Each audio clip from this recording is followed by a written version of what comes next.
से बोली शारदा भवानी की।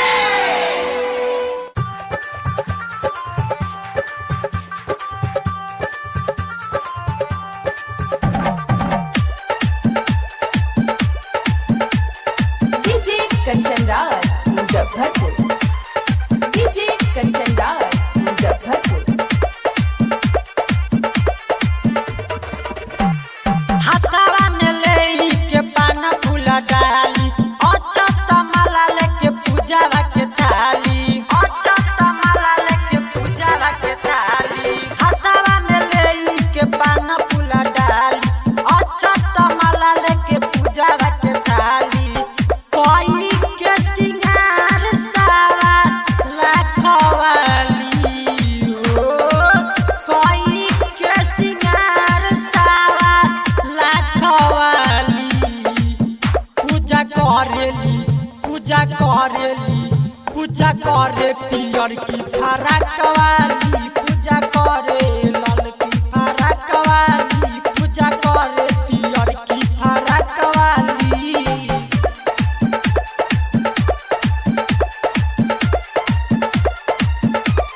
डीजे कंचन राज मुजफ्फरपुर।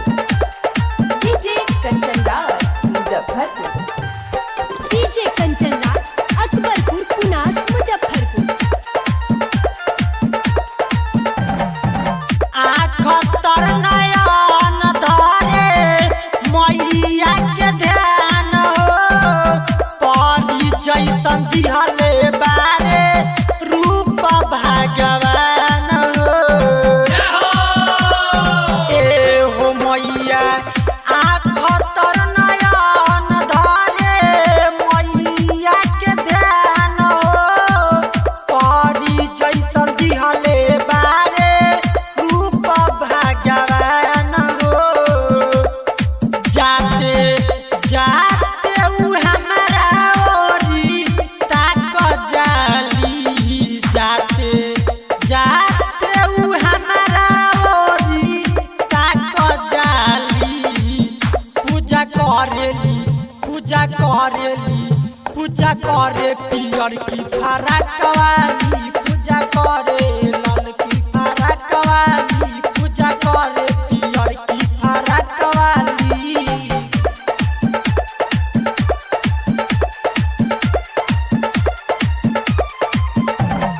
डीजे कंचन राज मुजफ्फरपुर।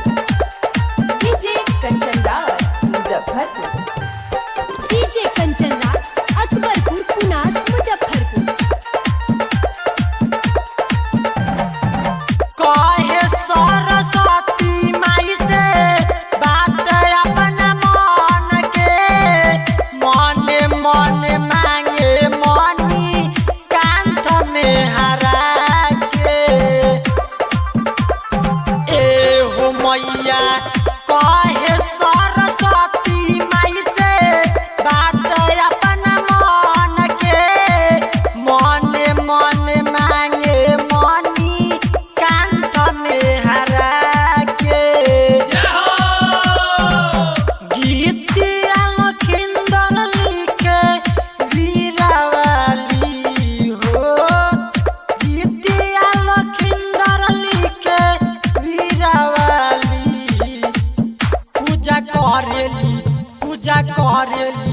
पूजा करे पियर की फराक वाली